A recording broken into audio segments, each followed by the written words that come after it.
like I had said, I put a lot of emphasis on trying to find like my style and really like just working out those emotions is what you should focus on, not like trying to make something for other people. You should be making those things for yourself. What is up, Shaping Nation? This is Nick Torres here, and I had the great opportunity to interview Kaliope Yvon. Kaliope makes all kinds of different pottery, from relief sculptures onto her mugs, from production style pottery, and so much more. In this episode, you will learn how Kalliope creates her relief sculptures. You also learn about why Kalliope started doing production style pottery as well, and you also learn about working out your emotions through the clay. And there's so much more in this episode. I hope you guys enjoy it. I'll see you guys in there. Welcome to Shaping Your Pottery, and share with me, what is something you believe potters should be doing to have success in pottery? Hello, I hope you're having a good day today. And I think there are tons of things that artists can do to be successful, but I think it's really important that artists are documenting their work and sharing it online. It's a great way to find a community and people who love your work. Absolutely agree 100% on that.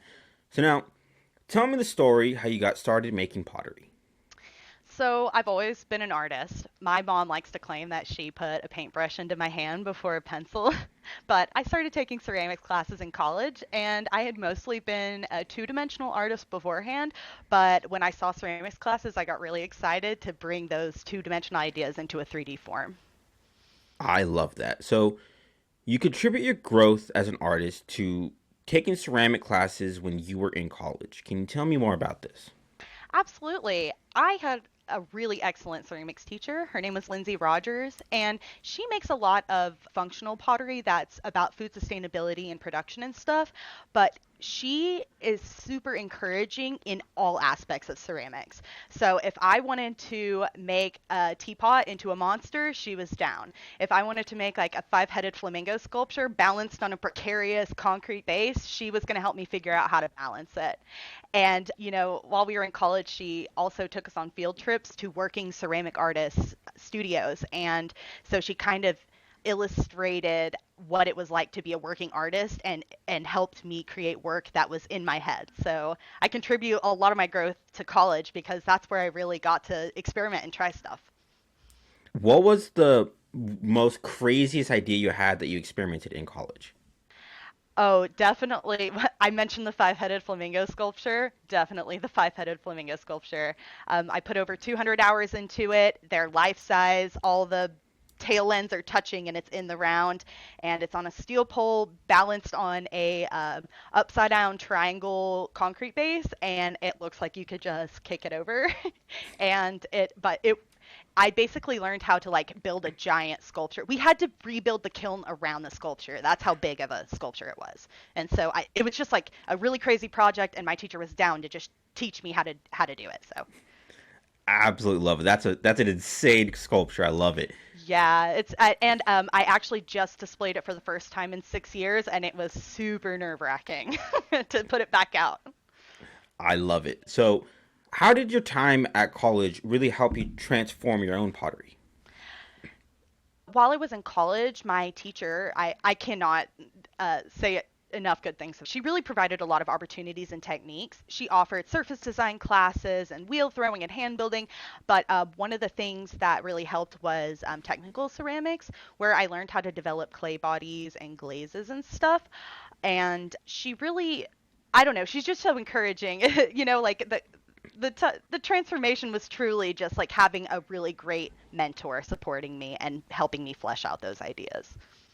Absolutely love that. I love hearing that. So, during your time in college, what is something you learned that you still use today? So I had touched on the technical ceramics where I had learned how to develop clay bodies and glazes, and I use all those things today.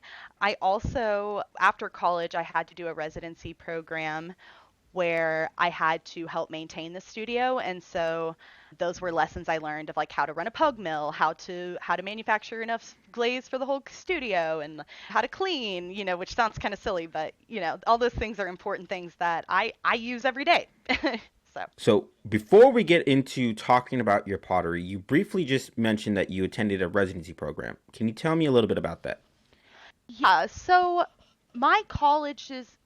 as I began taking ceramics classes in college, they were changing between one professor to another, and there was not a residency program. And as I was graduating, my ceramics teacher began to reintroduce. And so after I graduated, I was allowed 3 more semesters of working in the studio to just keep creating work and like maintaining the studio, getting to work with other students, help other students wheel, like throw on the wheel. And it was just kind of like a working in a pottery studio kind of experience, but just so I could help continue my work because right as I was graduating, I was making my best stuff. And as potters know, you have to have a kiln to fire your work, and I didn't have that, and she basically allowed me to do that.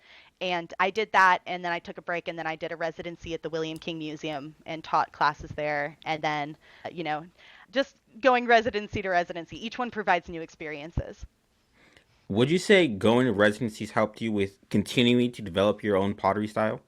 Absolutely. Absolutely. Because doing a residency really introduces you to new perspectives on your work. It's good to have a new boss every now and again to show you something, or a new mentor to teach, to, as we say, I'm sorry. It's good to have a new mentor to teach you new techniques and maybe look at something in a way you never have before. Or another great thing about the residencies I've done is that they've been community spaces where it's not just ceramic artists. So I get to work around painters and metal sculptors, and it's really cool to see the perspectives of people outside of the medium as well. So it's just really, I think it's a really awesome opportunity that any artist should pursue. Absolutely agree. Shaping Nation. Sometimes the best thing for your work is to get outside perspectives, new perspectives, and surround yourself with other creative people. I absolutely love that. So let's talk about your pottery. Tell Yeah. me a story how you started making the relief sculptures on your mugs. So during that residency after graduation, I was looking to decorate my pottery in a way that was like my signature design, right? We all want to have like our style. And I was throwing a lot on the wheel, and I had a lot of thick bottoms on my pots, and I thought it would be cool to find a way to take some of the weight off of the pot while incorporating my two-dimensional designs from my earlier college work. And so I began doing some sgraffito, drawing a little design, and then carving away those thick butts on the vases and pots, and started to really develop scenes and shadows. And really that relief sculpture came from this eureka moment I had in college where I was making a monster teapot, and I carved it in a way where the shadows created the definition in the colors for me, and I realized I didn't have to paint shadows anymore. And I realized if you sculpt something well enough and give it dimension, it brings it to life. And it was kind of like incorporating all these ideas I had been building through school, and all of a sudden it was like, oh, I can just like make scenes and make cool stuff on this pot. And it was like cathartic to carve away the clay and pull those designs out of the clay instead of adding it on like applique. I love that so much. That was great. So you are inspired by nature and emotions. Can you tell me how these things impact the way you make your own pottery? Yeah, so in my personal life, I've had a lot of emotional ups and downs, and I struggle with anxiety and decision making. And I actually incorporate those themes into my work in a lot of varying ways, from slice of life portraits. I have a planter where I just made myself in my laundry room surrounded by my little plants, to like the iconography of personified animals, like the five-headed flamingo sculpture. You know, flamingos have meaning, and birds and flocks, and I just kind of like tie animals and emotions all into like a package to like present my ideas and my emotional atmosphere basically. I love that. Shaping Nation, you can add all your kinds of emotions into your pottery. If you maybe have anxiety, you can add that into your pottery. If you're happy, you can add that into your pottery. I love that you do that. Yeah, it's good. It's good because I think a lot, like I had said, I put a lot of emphasis on trying to find like my style, and really like just working out those emotions is what you should focus on, not like trying to make something for other people. You should be making those things for yourself. Absolutely agree. So something I love that you do is you don't just focus on functional pottery. You also make sculptural pottery. Can you tell me more about this? Yeah, so the functional pottery I find ends up being very repetitive, and I really struggle with repetition like that. And so I find myself experimenting with all types of production methods. Sometimes I find myself throwing on the wheel, sometimes a form calls for a hand building method, but most recently I started learning like slip casting techniques. I had dabbled on it in college for a project or two, but I really had to do a lot of research. I looked into Hammerly ceramics, Vantiki, all sorts of big potters and to find information. And basically I just get bored. So I want to just keep learning and making new things, and that's important to me because I think that helps develop my work as an artist. Absolutely agree. I love that. Shaping Nation, the most important thing is to make what you want to make and also to keep learning. If you're getting bored with something, you can go out and learn something new so you can apply that to your own pottery. I love that. So let's talk Absolutely. about the business side of pottery. Can you tell me about the moment when you decided to go full time with your pottery?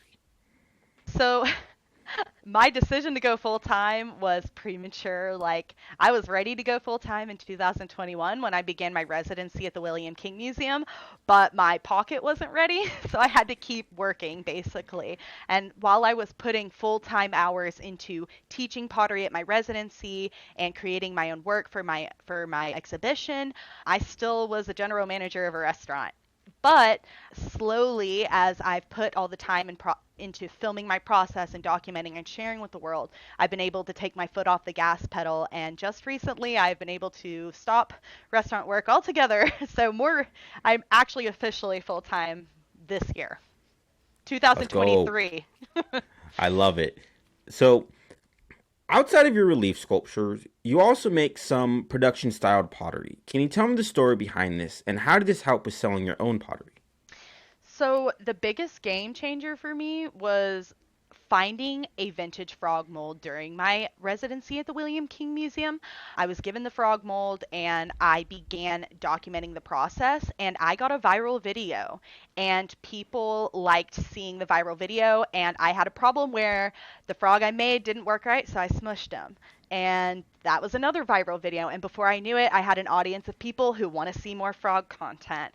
And so what really pulled me into the production work was people wanting to have that work. I wouldn't have made it into a production if there weren't many people who wanted it, because I'm a very much a one-off, one and done kind of sculptor. But going into that, I make these production frogs, but when they come out of my molds, I modify them into one of a kind sculptures. I still have that in me.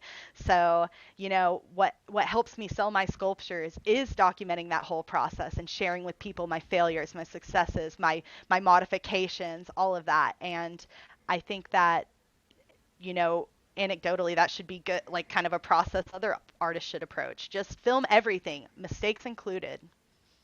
I definitely agree. So, you've mentioned documenting your own work a couple times. How Mhm. has documenting your own work helped with the business side of pottery? Yeah, so I I find that, you know, hold on, I need to start that sentence over. I apologize. I find that documenting my work is a whole job in its own, but it's an important job because as working artists, we are really running our own business here. And I did not take any business classes in school, so it's trial by fire every time.